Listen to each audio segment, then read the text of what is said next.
जिंदाबाद जिंदाबाद जिंदाबाद जनमत जनमत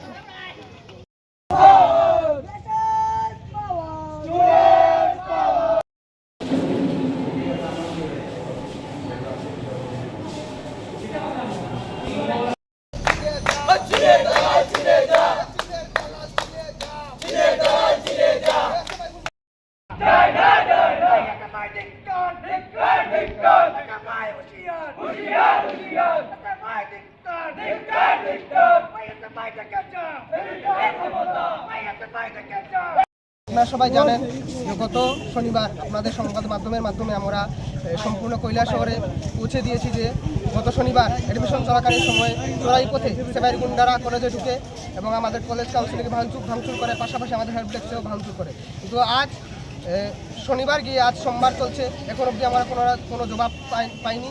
পাশাপাশি কলেজ প্রশাসন এই বিষয়ে কোনো হস্তক্ষেপ করেনি, কোনো পদক্ষেপ নেননি।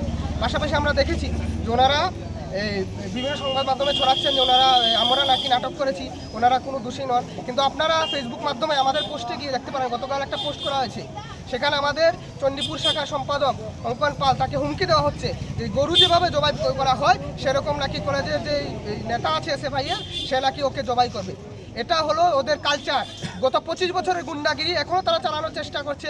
আমরা শান্তিপূর্ণভাবে কলেজের মধ্যে অ্যাডমিশন করাচ্ছি, কে বা কারা কালেকশন করেছে এটা আমাদের জানা নেই, হয়তো ওরাই কালেকশন করেছে।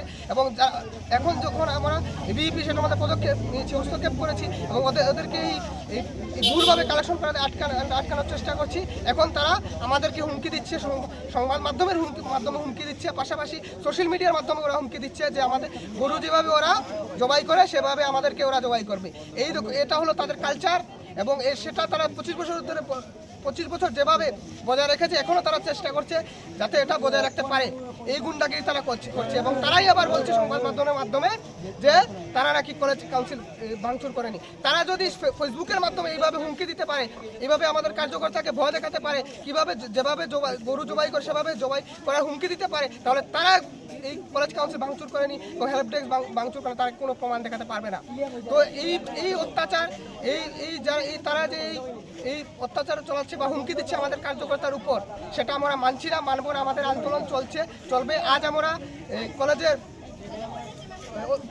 কলেজের অধ্যক্ষের মাধ্যমে আমরা অধ্যক্ষের কাছে আমরা মেমোরেন্ডাম দেব যে এই দুষ্কৃতীদেরকে যেমন করে হোক যাতে পকড়াও করা হয়, পুলিশ প্রশাসনের হাতে তুলে দেওয়া হয় এবং আগামী দিনে যাতে এইরকম ঘটনা আর না হয় তার জনপ্রতিশ্রুতি দেন আমাদের অধ্যক্ষ মহোদয়। পাশাপাশি আমরা জানি যে গত 2023 সালে আমাদের নবীন বরণের সময় যে আক্রমণ করা হয়েছিল আমাদের ঊনকোটি কলাক্ষেত্রে, সেই আক্রমণটা এই গুন্ডা বাহিনীর এসএফআই যে গুন্ডা সে করেছিল।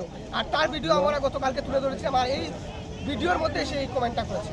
তো আমরা আজকে পুলিশ প্রশাসনের কাছেও এবং আমাদের অধ্যক্ষ মহোদয়ের কাছেও মেমোরেন্ডাম তুলে দেবো যাতে যেভাবেই হোক এই গুন্ডাকে যাতে পাকড়াও করে, এসএফআইয়ের গুন্ডাকে যাতে পাকড়াও করে পুলিশ প্রশাসনের তুলে দেওয়া হয় এবং তার যাতে যোগ্য শাস্তি হয়। ধন্যবাদ।